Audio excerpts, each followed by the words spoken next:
Question for you. Would you rather pay $150 a month or $15 a month to work out with the same high-quality gym equipment? At Planet Fitness, you can get top-tier equipment for $15 a month. Plus, save $28 or more when you join now during our Strong Choice sale. Our weights weigh the same, you just don't pay the same. Enjoy free fitness training and 24-hour access at most clubs, all in the judgment-free zone. Join Planet Fitness today and save $28 or more when you join for $1 down, $15 a month, cancel anytime. Deal ends October 10th. See club for details. Oh, you know what that means. You know what that song means. Oh, yeah. Oh, frickin' yeah. Pop it. Welcome to another episode of the After Buzz You could talk podcast. like Lego Batman today? Is that what's That's going right. My name is Nico Adjimian, your host of the After Buzz. And of course with me is the man, the myth, the Buzz. Hello. You're throwing me off with that weird gruff voice. It sounds good, doesn't it? Sure. It's a good gruff. Mm-hmm. Well, welcome back to the After Buzz. I don't know if you noticed on today's Buzz Adams morning show, some of the neckline calls. Well, there was one guy that kept calling in that was pretending to be like a high school or middle school bully, and he was like, "I'll see you on the blacktop, Buzz. You better give me your lunch money." And like, I think it's because today is National Bully Prevention Day and it's National Bully Prevention Month. And then maybe he was just, I don't know. What do you think that was? Because we didn't play it. No, I didn't get to play it, but he called in like half a dozen times, probably. Like, you, me, 410 behind the gym. He was, I guess, giving me business. He was trying to give me post-traumatic stress disorder, I think, because I told you, my high school, no rules. Any kid could get punched right in the face for no reason at all, just walking down the hallway. Yeah, it sounded more like a prison than it did a high school. Yeah. Yeah, my high school experience was very much like a prison. And not just me. Anybody could have been victimized by anybody else in the form of... It was the Wild West. ...of bullying. I didn't have that at all. Like, I went to Silva Magnet High School, which is like... Go. Well, I guess the important thing is everybody who goes there went for a reason. So everybody wanted to be in the healthcare field, whether it was nursing or doctor or technician. So at least there's that. Everybody was on a college track. Not so in my high school. Right. And at least there was a commonality. Like everybody was kind of nerdy to begin with. But bullying was much more acceptable. You know, saying horrible things about. We didn't have social media. That was the one thing that I think kids. Oh, it came out right when I was in high school, and it caused problems from the beginning. Yeah, that's one thing I didn't have to put up with. But basically, Gabby was live journaling about me, and they had like a whole parent-teachers conference, and like, oh, we have to come in. The live journal's been getting out of control. I don't know what a live. It was like before MySpace and before Friendster. It was like you could blog. It was like a place for you to blog, but your friends could see it. And the closest thing that we had to like bullying somebody like they do online would be like prank calling them. No, because you have to make it very public. Would be climbing to the top of the town water tower with a bucket of paint and a brush and writing some nasty message about a girl. Alyssa's a whore. Yeah, right. Or for a good time, and then you put their phone number up and then Michael has a small wiener. They don't come and repaint the water. You know what a water tower is? Yeah, that's what the Animaniacs live in. Oh, okay. The WB lot. Every little town in Oklahoma, for the most part, had a water tower. Normally, they put like the football, high school football. If you want a state title or something, some of them do that. They go in the water tower. But also certain highway overpasses were just all graffitied up, and a lot of it was, negative comments about people. About people, yeah. That or like a bathroom stall, I guess, would be a public. That reminds me of a Jeff Fox where you might be a redneck. If you've ever had to climb up a water tower with a bucket of paint to defend your sister's honor, is that one of his? Yeah, that's one of his great ones. Guy that hit so close to home too. Yeah.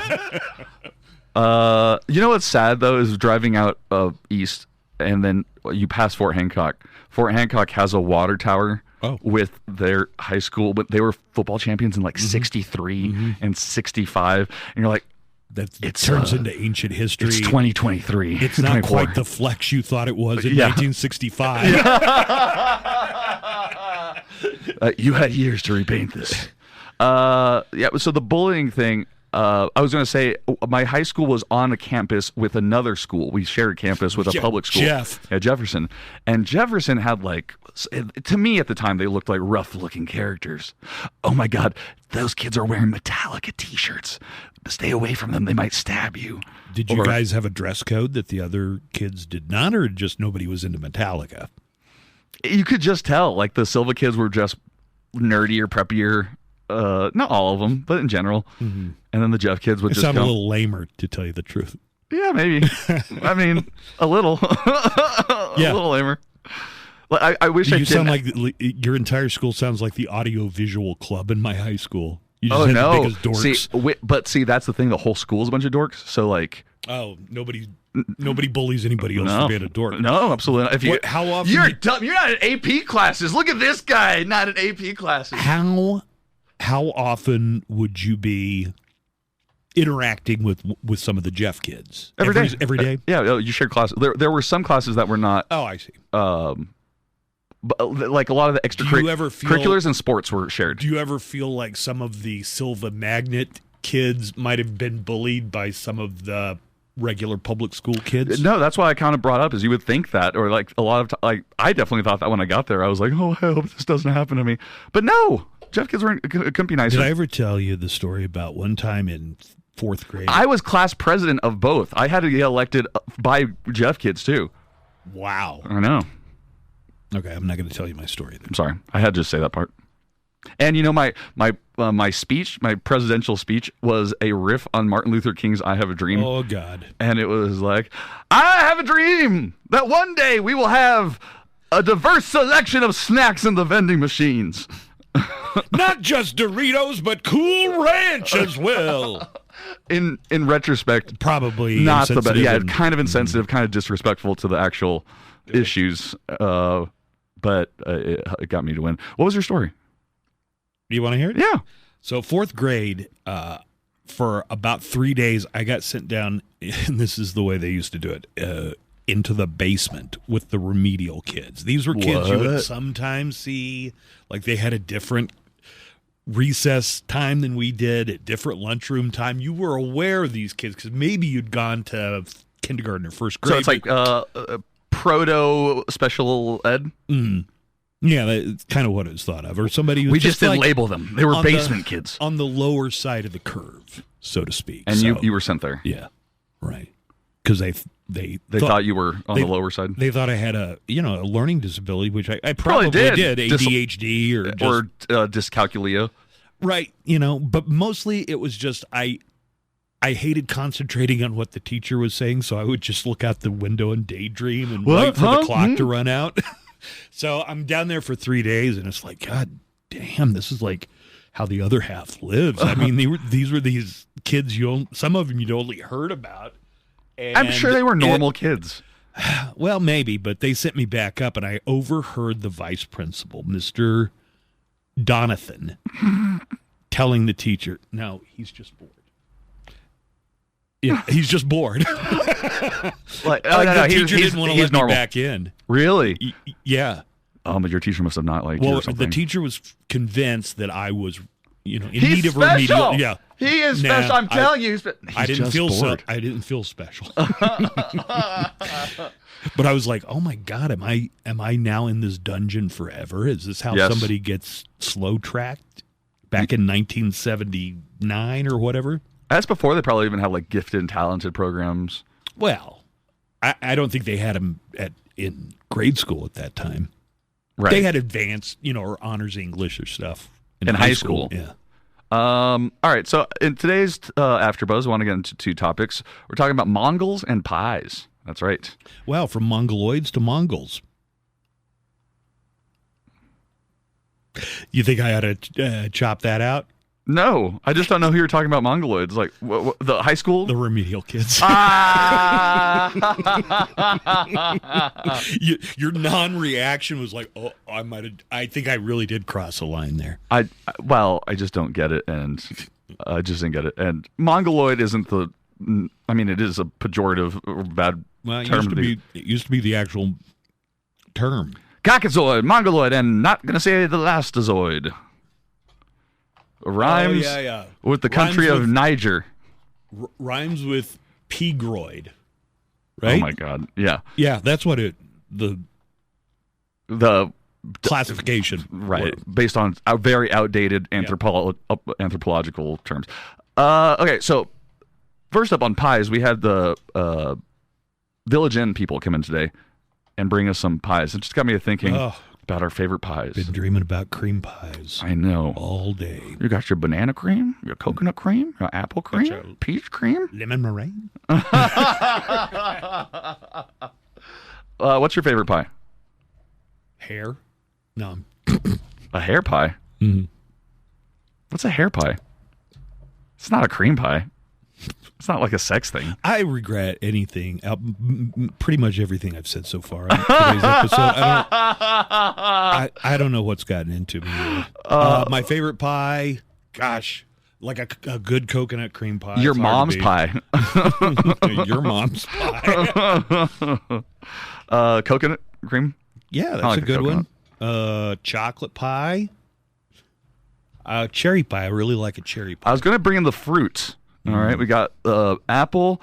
Now, where do you stand? Don't care for lemon. I'll tell you that at all. Anything sour? Lemon. So like a key lime pie.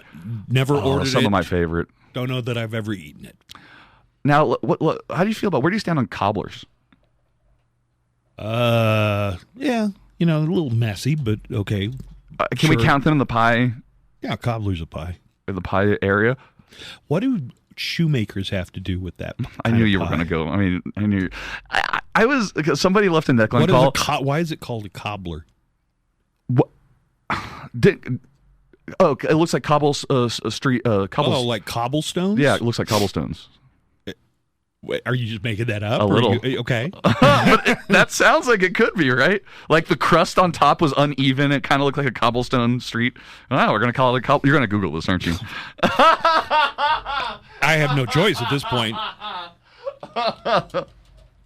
Why is cobbler called cobbler? It's the first thing that comes up. Likely due to the cobbled appearance of the topping, which is created by... Yay! Well, a blind hog can root up an acorn every now and then. See, aren't you impressed with how smart my instinctual knowledge is? Almost like you went to a magnet school or something. I'm just saying it because you always do that when we go over facts and you get one right. Like, aren't you impressed with my breadth of knowledge? I don't say it on the air, though. Yeah, you do. You actually have said that. Oh, isn't that hilarious that Nick Guetta and Felipe Esparza I took a picture of this the other day, that they're in our prep. Yeah. And they put stand-up comics. I don't play them all that often, but I just noticed that Felipe's talking about haunted houses in his stand-up, and Nick is coming next week. And he's coming next week, and I don't think that I'd ever seen Nick do his stand-up. I mean, I know Nick. It's really good. Yeah. He is really, You know really what's funny. really impressive about his stand-up is how, like, he's technical. Like, you can just see, like, he's worked on these bits very technically proficient. Like, the writing's good. Really good. Clever. Well, Nick I knew was a smart guy, and I was sure he was a funny guy, but I was kind of surprised at how really good at stand-up. Felipe is great in the writing, but what really sells it is his delivery, like how he says things. Mm-hmm. You know, Felipe used to be speaking part of the comic, Gabriel Iglesias pack. Was part of the Gabriel Iglesias packet. I really hit it off with Felipe. Oh man, I was so. And Gabriel, I guess, is still a little peeved about some stuff that I might have said. He was just here in 2024, and he was at the Don Haskins. I guess he brought you up again. Although we're still not sure on the wording. Anytime he's in El Paso, I don't know if this goes for if he's in Las Cruces, but he kind of unloads on. He brings up the Deadpool and your relationship. Yeah. I was so sad and jealous though because another local comic who you know, his name is Julian Luetta. Great comic, great stand-up. He's a young guy, but he's been doing it. Is that the guy with the gums? Yeah, Gums. Yeah. Right. Willie always calls him Gums. Right. Or I think I started the Gums thing, but I've known him since he started. He at 18, 17. So what, did he open for Gabriel? No, but he's really good friends with Jerry Garcia, the comic, and I guess Not the Grateful Dead. yeah, I know, I knew you or the ice cream, but he got invited to be backstage with them and stuff and hang out because Jerry was opening for Gabriel. Jerry did. Oh, good. Yeah. All right. And so Julian was posting pictures being backstage with Gabriel and stuff. And I just want to be perfectly clear, and I want this to be on the record. I don't have any personal animosity against Gabriel Iglesias. There's nothing personal on my part. I just I think he's a very tender-hearted person, you know, and he takes slights, or what he perceives as slights, very, very seriously. Well, I mean, anybody that's in the public eye, especially like a fat comedian, I mean, he's taken blows from left and right. Speaking of bullying, probably got bullied. Yeah, probably got bullied. You know, he's of that generation where you would bully the fat kid. And you kind of bullied him by saying you thought he was going to die from his fatness. Well, that was also a comedy callback because the rivalry had already been established. So I don't know. I mistakenly thought there's a lot more context to it than that. Okay, there's layers and layers of context, like an onion. Let's get back to pies. Yeah, cheesecake, pie or cake? Pie. It's more pie than cake. Yeah, right. They should call it cheese pie. Okay. Not as appealing though. No, that sounds. Would you like some New York cheese pie? Cheesecake is good. I wish we had a factory. Cheesecake factory. You mean a factory of cheesecakes? No, I wouldn't even go to the Cheesecake Factory. You just want to know it's here. Often. Yeah, it's just we deserve one. We're a big enough city. We're a metropolitan area. We ought to have a Cheesecake Factory. And the fact that they don't come here, to me, strikes me as a little bit racist. It's a little bit racist. Okay. Well, I think they put out a statement saying, well, we studied the demographics and we don't think that we're a good fit for El Paso. And it's like, wait a second. What do you mean by that? Mm-hmm. I think they mean they don't think El Paso could support a high-end restaurant like do you consider Cheesecake Factory a high-end restaurant? I mean, it's just a chain restaurant. It's an expensive restaurant. I'm not sure it's high-end, though. They do have a menu that's bigger than my hometown phone book. Yeah. Why I keep saying knock it off. I know, man. They serve a really delicious pasta. Cheesecake Factory. Yeah, I'm pretty sure it's a Thai recipe, which you wouldn't expect at a cheesecake restaurant, but it's got like half a jar of peanut butter in there. In the pasta? Yeah, there's so much peanut butter. It's peanut butter, not just like peanut oil or something. No. Yeah, on there's the pasta. Peanut butter, yeah. It's Thai. It's like that Thai. sounds like something a kid would make for himself when he was left. If you added some jelly to it. Let's talk about Mongols now. I'm watching Marco Polo on Netflix with Benedict Wong. Yep, he plays Kublai. Kublai Khan. Yep, Kublai. Not Genghis Khan. Not the great Chinggis. They call him Chinggis. Genghis? Or Chinggis. How is it actually pronounced? And by the way, how would anybody know for sure? I don't know. The guy who plays Marco Polo, it's all in English, and it looks like he's talking to everybody, whether they're Chinese or Mongolian, just as fluently as the next. But in my head, I'm thinking, you would have to have learned those dialects and whatever you're talking to that person, and how are you speaking so somebody easily? Somebody as widely traveled in his day as Marco Polo probably did speak a lot of languages, or at least was semi-fluent enough to make himself understood. But it makes it very interesting, and I actually don't know the real history behind this or not, but what I've read was that Kublai was very open to other cultures, like administratively, as long as they paid, homage to him. He was probably very interested in trade. Trade, instance, yeah. It was all about the trade. Silk Road made all religions were allowed, and he liked people in his court who were diverse. Like he would have an Arabic person as part of his royal court, or this or that, and that's why he didn't mind Marco Polo. He was so used to foreigners being close to him. He liked these outside opinions on things. Now, was he the one who would like destroy entire towns and just like make a mountain out of skulls, or was that Genghis Khan? Both. They both did. They both did. Although I think Genghis Khan was known for taking out the monasteries, the Buddhist monasteries, like that's what they just destroy the Buddhist monastery and then make a mountain out of the. And then I was telling you a few weeks ago about how they would render people, like just cut their arms and legs off, put it into a big pot, render fat, and then put it on catapults, and that's how they would get flaming made out of human fat derivative. Yeah. They have a whole scene of the people in the like prison watching it happen, and they're just going, no, and then like a big sword and just cutting it. In the show? Yeah. Wow. Yeah, intense. Boy, the cruelty of the past never ceases to amaze. You know, the idea of we argue about, well, does the person really suffer when they're giving the lethal injection? Do they, how much do they suffer? Yeah, up until very recently, historically speaking, people were monsters. You wanted to maximize the suffering. You would do things to make people stay alive as long as possible. Speaking of which, in the episode I'm watching, one of Kublai's sons is getting married, and he's telling another person on their way to the wedding ceremony, he's like, come on, I don't want to miss them breaking the sheep's neck. Okay. And I thought about it. I was like, oh, that was just like you would just snap a sheep's neck and its death would have no emotional impact on you whatsoever. You're an animal. That's an animal. And animals are supposed to die. Lions eat zebras. That's how the world works. So if they felt like that about I go and get dead cow all the time. Sure, but I don't do it myself. Seeing death is not as celebrated as normal today, or just doing it, especially when they weren't going to eat the lamb. I think it was part of like just the tradition. Oh, I bet somebody ate that. Yeah, I'm sure they did.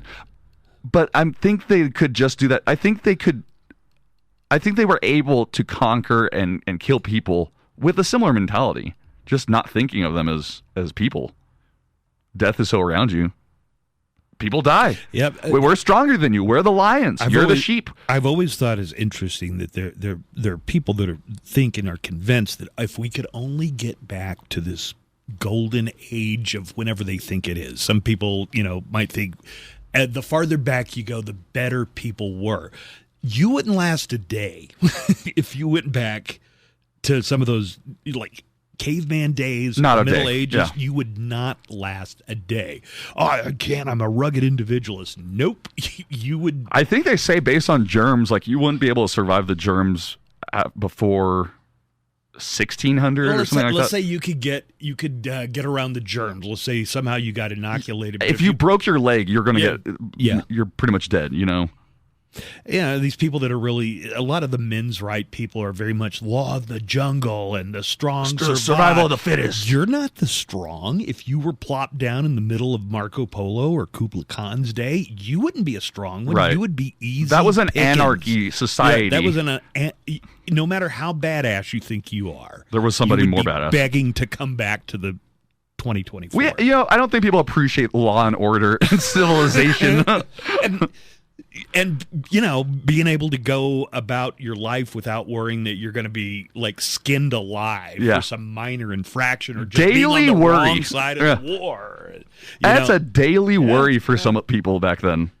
Yeah, those people are 100% full of shit or self-deluded. Well, let us know what you guys think about our topics today on pies and whatever else we said. Mongols. I've already forgotten. I'm editing that thing. No. Come on, stop. Stop. You know that podcasts are unfiltered, not edited. That's what the people want, and that's what we give them. Okay. All right. Well, don't forget to listen to the AfterBuzz Tuesdays and Thursdays and the Buzz Adams Morning Show Monday through Friday, 6 a.m. to 10 a.m. Mountain Standard Time on 95.5 KLAQ, El Paso's best rock. See you next time. Question for you. Would you rather pay $150 a month or $15 a month to work out with the same high-quality gym equipment? At Planet Fitness, you can get top-tier equipment for $15 a month. Plus, save $28 or more when you join now during our Strong Choice sale. Our weights weigh the same, you just don't pay the same. Enjoy free fitness training and 24-hour access at most clubs, all in the judgment-free zone. Join Planet Fitness today and save $28 or more when you join for $1 down, $15 a month, cancel anytime. Deal ends October 10th. See club for details.